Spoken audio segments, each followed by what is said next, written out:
Yo, what's going on? G Dizzles, you squad. It's time for another busting ass videos. Go ahead and get straight into it. I got Pluto over here, real nigga with me, you know what I'm saying? He tapped out though, you know what I'm saying? He falls in the air, stomach out. That means he comfortable. That's how I want you to be. I want you to be comfortable with me, baby. Let's go ahead and get straight into it. We got Peewee Longway apparently facing life. Now, I already reacted to this, but did I know he was facing life? No. That's why y'all niggas gotta get out the streets, bro. Y'all be thinking shit sweet. Oh, no. For them girls, go ahead and get it too. Don't forget to like, comment, subscribe, hit the notification bell. Also, don't forget to follow me on Instagram, guapbudget, and Twitter, guapbudget. And if you see me looking down, it's because I'm rolling the yeah.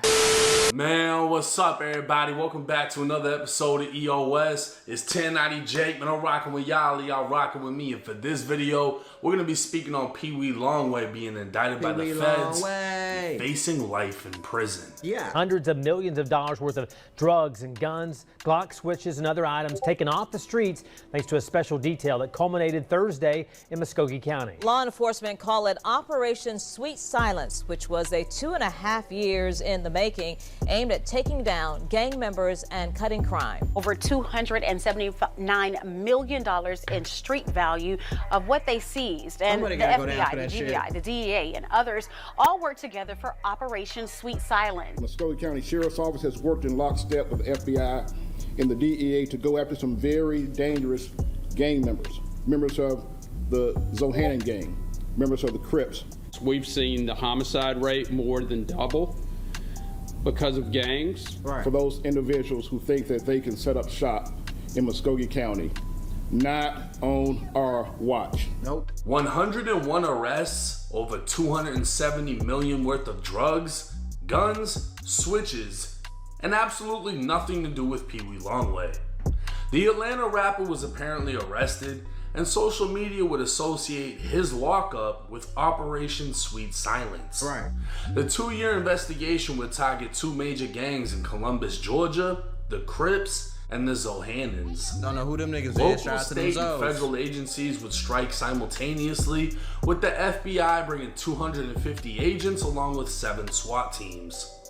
155 guns would be recovered, along with over $270 million in cash. Now, even if Peewee Longway wasn't the main one that was, you feel me, he's still gonna get some time just off the simple fact that you're the not most important, but you're the highest person here, you feel me? You're the rapper.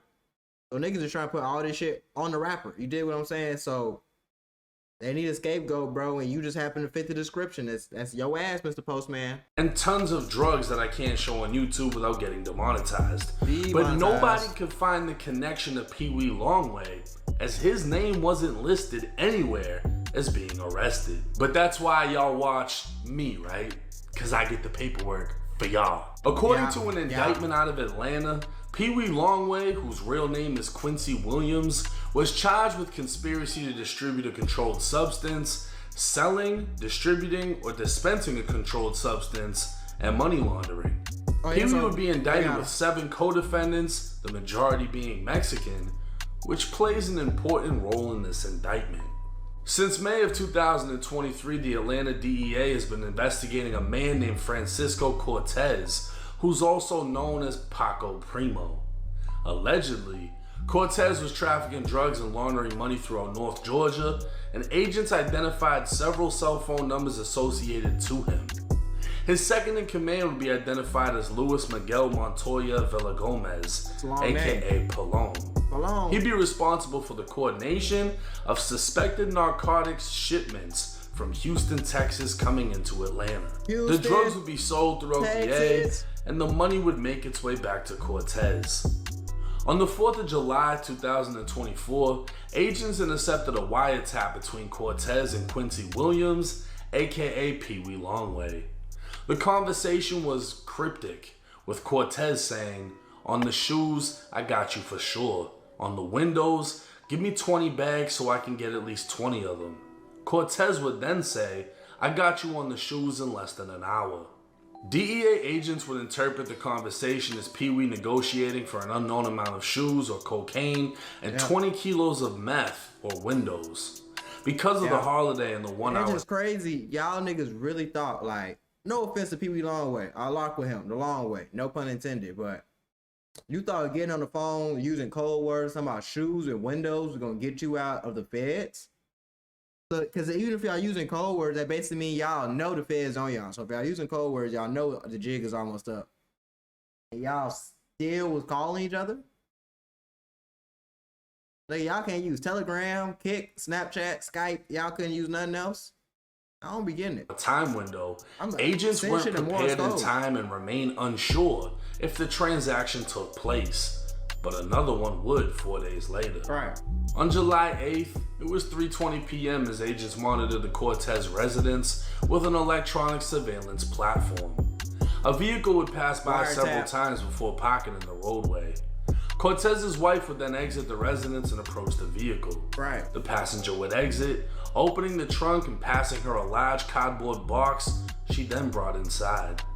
An hour later, another vehicle would pull up and Peewee Longway would exit the rear passenger seat, walk into the front door of the home. He'd walk back with the large cardboard box, placing it into the trunk and leaving. On July 11th, agents intercepted another wiretap between Cortez and his second in command for a sale of 40 kilos of cocaine that would take place the next day. A van would be seen unloading and loading at Cortez's home, and agents would trace it to another home they'd hit with a search warrant. Agents wouldn't find any drugs, but would recover $500,000 in cash bundled in shoeboxes. Yeah, dirty money. Throughout the criminal complaint, the focus would remain on Cortez, and it would appear he was the plug. But at this point, no agent could prove Peewee Longway did anything aside from pick up a box that could have had anything inside of it. Oh God. In fact, that's all they had on him. Oh God. He could have literally picked up shoes in a box. That's it? But regardless, he'd be charged with conspiring to distribute at least 500 grams of meth. I mean, if that's all they got him on, though, I feel like he can beat that. Now, will they probably come out with some more evidence and might have some more charges for him later? Probably. But that's actually a pretty beatable case. I ain't gonna lie to you. I thought they had him more on some, you feel me? I thought they had him on wiretaps, like talking directly to the plug, and it was really getting grimy. But if all they got him is him picking up a box, like literally could be anything. It could be shoes in that box, like, you feel me? It could have been anything. And 5 kilos of cocaine, all because of a wiretap conversation with no proof that the deal even went down. Wow. That's how scary the feds are. Oh God. Arrest warrants would go out and Peewee Longway would be placed into custody. The feds would file an order of detention pending trial, meaning they didn't want Peewee released on bond. Reason being, he has a lengthy criminal record with several prior convictions for drug offenses and violations of parole or probation. During his arrest, his home and recording studio were both searched. Within the studio, agents recovered 7 firearms and 3,000 M30 or Perk 30 pills believed to be cut with fentanyl. Within his home, they'd find 3 more guns, 2 of which were stolen, along with marijuana and a small amount of other narcotics. Peewee has yet to be charged with the firearms and 3,000 pills, but for the charges he does face, Peewee is looking at up to a life sentence in federal prison just for conspiring to buy large amounts of cocaine and meth. He should be good though, because all they got is him going to pick up a box and a couple conversations on the phone when they were still using lingo, so they still trying to put together. See, that's the thing about the police and the feds. As much evidence as they think they got, or much evidence as they do have, they still got to put that shit together. So they might have him, and him, but that don't mean they got you. That's why they be relying on people to snitch so much, because that's how they put the story together and they make it all make sense. That's why they use, you feel me, witnesses and all this other shit. So Peewee might be good. He might damn well not even really be serving no jail time. Might be out, you know what I'm saying, in a year, 2 years maybe. But like, that's why you just gotta watch who you kick it with, watch what you got going on, watch like how much money you flaunt, how much you flex on the internet, because you will never know what really happened, bro. Who watching you? The feds be watching, man. Like, even I'm be on TikTok sometimes. I be seeing this one lady, she's a private investigator, shorty, and she like really like follows people and records the shit, and like she's investigating for like spouses or jobs or whatever, and nobody be catching her. And you would think, like, you feel me, no offense to her, but like she a 200-pound Mexican lady. You would think they'd catch her. They not catching her. So hey man, you gotta be on your P's and Q's. You never know what the hell can go down before it go down. Likely the feds will use the 3,000 pills and guns as a last resort to bury the rapper in prison.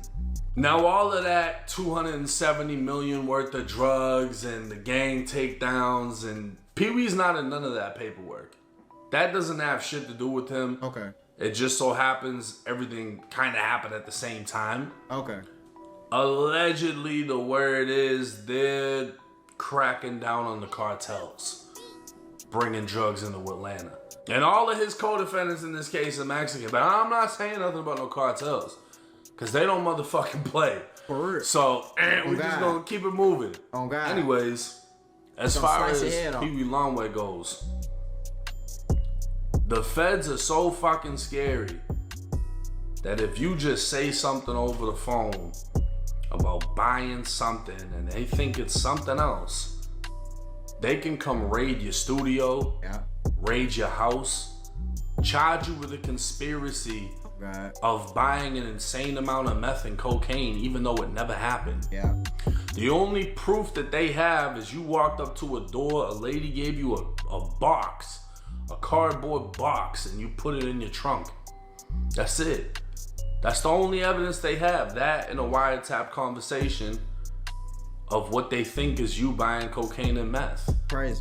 That's and the craziest part about it is, let's say you got a business and you ship a lot of packages out. The I forgot what it's called. Basically, USPS, like postal services, they can open your packages. You feel what I'm saying? Like, let's say they feel like you shipping out stuff that you ain't supposed to be shipping out, or you're getting too many orders off, they will goddamn go through. They will open your shit and go through. I just want to let y'all know that. So this ain't, it's too like people, them people always gonna have one up on you. No matter what you think, what play you think you running, they always gonna have one up. So please stop thinking you're smarter than the goddamn, you're not. Stop it. Enough for you to get picked up and face life in federal prison. Now the 3,000 fentanyl pills that were apparently found in the studio, I don't know if they can charge him with that. How can they prove that they were his? It's a recording studio. Who all uses the studio? I don't necessarily think that can just fall on him. Now it's a sensitive topic because Rich Homie Quan just passed away. Big Star passed away. The female that was signed to Gucci passed away. Yeah. All of these were overdose deaths. Most likely relating to fake pills, cut pills. It's tough to be a supporter of the trap era of music, right? Because back then, or when I was in high school, like 2010, that's what the music was. It was trap music. But back then, I ain't mean to cut him off, but back then, trap music was all trap music. Okay, back in the day, even with music, period. Back in the day, everybody was rapping about selling it or making plays. Like, you feel me? That's why Boss Man D-Lo is so popping right now, because he bringing that old school, that Jeezy shit back. Like, yeah, I'm whipping that, I'm selling that, I'm doing this. Yeah, that's what I got going on. Nowadays, people are just really talking about being junkies and killing people. That's why all the old heads looking at the music nowadays talking about you. Even like with Future to an extent, you talking about you doing all these drugs, bro. Niggas wasn't saying that back in the day. Oh God, like niggas would look at you like if you was doing something, you had to do it behind closed doors. Cause niggas will call you a junkie. Like niggas wouldn't walk around and smoking crack. Like that's just what was happening though behind closed doors. Nowadays somebody would goddamn pull out the pipe and be like, "You want to hit it?" No. It's just there's no shame. And I wish they would stop rapping about all that because they pushing out on the youth. Like even with Future case, like Juice WRLD started drinking lean because of Future. I drunk lean because of Future. I know a few people that drunk lean because of Future, and they just thought that was the wave. Like, shit, nigga. You know what I'm saying? Dirty Sprite. But you don't have to do what you hear in these music and these lyrics. You can be better than your environment. Don't fall for the trap, y'all. That's what I gotta say about that one.